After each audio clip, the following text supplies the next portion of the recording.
let's go live. There we are. All right, Senate Health and Welfare, we're back. We're looking at S 302 and going through the latest draft with Ledge Council. Thank you. Katie McLean, Office of Legislative Counsel. We're looking at Amendment 1.1 of S 302. The committee decided to make some changes the last time the bill was taken up. They're highlighted in yellow. So I'll move right along to those changes.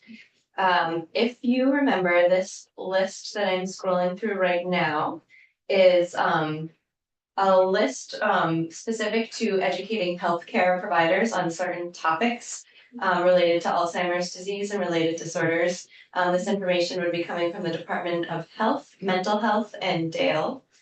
And you wanted to add to that list the necessity of ensuring that patients have access to translation services when appropriate. And you just heard testimony about changing the word translation to language access. And then in the next subdivision, the language would read, and there are public health outreach programs and any programming and information developed for providers pertaining to Alzheimer's disease and other types of dementia. The department shall provide uniform, consistent guidance and non-clinical terms with an emphasis on cultural competency as defined in 18 VSA 251 and health literacy, specifically targeting populations at higher risk for developing dementia. That's it for your changes. So then if we add the change that Jay Green mentioned, where would that go? That is right here. So this is the list of topics for provider education. The one you added was the necessity of ensuring that patients have access to translation services when appropriate.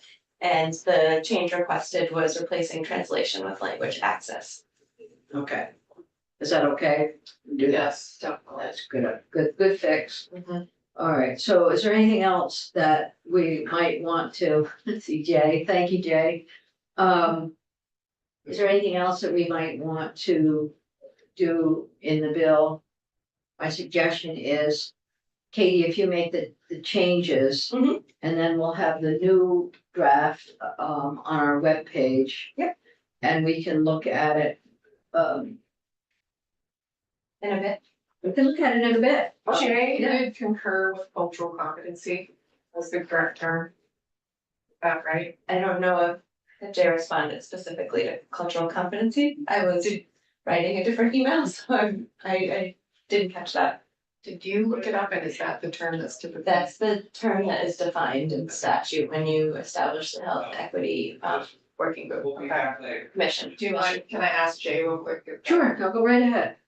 Jay, are you content with the term cultural competency on the third page of the bill, line 2? I believe that should be fine. I just wanted to go and double check what the enabling statute of the Health Equity Advisory Commission is. That 18 VSA 251. I just wanted to look that up and make sure that that is a sufficient reference to cultural competency. But to my knowledge, I think that is fine. Let's see, 251 definitions. Okay, cultural competency means a set of integrated attitudes, knowledge, and skills that enables a healthcare professional to care effectively for patients from cultures, groups, and communities other than that of the healthcare professional. And then there's at a minimum, cultural competency shall include the following. This looks great to me. Yeah, I think that looks good. Great, thank you. Good, that's good. Okay, we've triangulated. Scary. All right. So Katie will do that, and then we might have it sooner than later. And why don't we move on then to S 187, our sunscreen bill, without the car seats.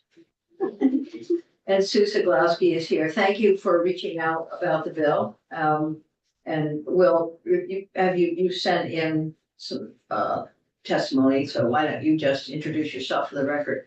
You know everyone here. We've all seen you before, so we're glad you're here. Yes, thank you very much for fitting me in this morning. Sue Siglowski, Executive Director from the Vermont School Board Association. And I know I'm speaking to a very educated audience because we've got a school board member here who's a legislator and Chair Lyons, I believe you chaired the education committee at one point. There. And of course, Senator Williams is on the education committee. So I'm just here today on subsection B in section 1 of the bill. We support the intent of this bill, of course, which allows students to have and apply sunscreen at school with the permission of their parent or guardian.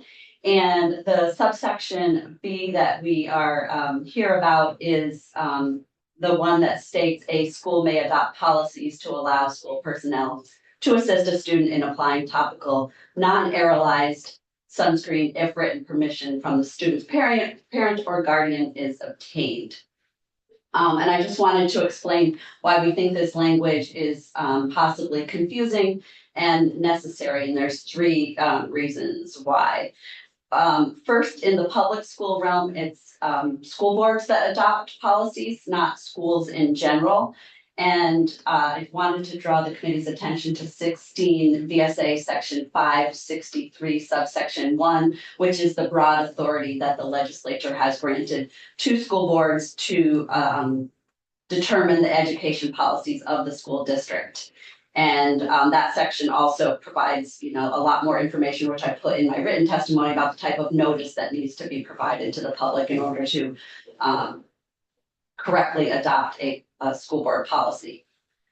Second, we don't think it's necessary to include in this bill the authority for school boards to adopt a policy because they, as I just noted, they already have that authority under 563 subsection 1. And then third, the language in subsection B stating that schools may adopt policies allowing school personnel to apply sunscreen could be confusing when read with subsection C, which states that school personnel shall not be required to assist students in applying sunscreen. So for those reasons, we recommend removing subsection B from the bill. If this bill becomes law, the SBA will analyze the final language of the act and to determine whether a model policy would be helpful to school boards. As you know, we issue a lot of model policies for school boards. And if the answer is yes, we'll develop a model policy and notify school boards. This is the process that we undertake every year after the legislative session ends. And that concludes my testimony. Thank you very much for fitting me in today. No, that's great. Thank you. We don't want to put something in that is contrary to what the current process, and so it's very helpful. So your suggestion is to just strike B. Yes. Okay. And actually, in reaching out and talking with Beth St. James, I think Katie also, her suggestion was that, obviously asked you what your thoughts were, but the possibility of striking section B. So there's some concurrence with that. Great. Yeah.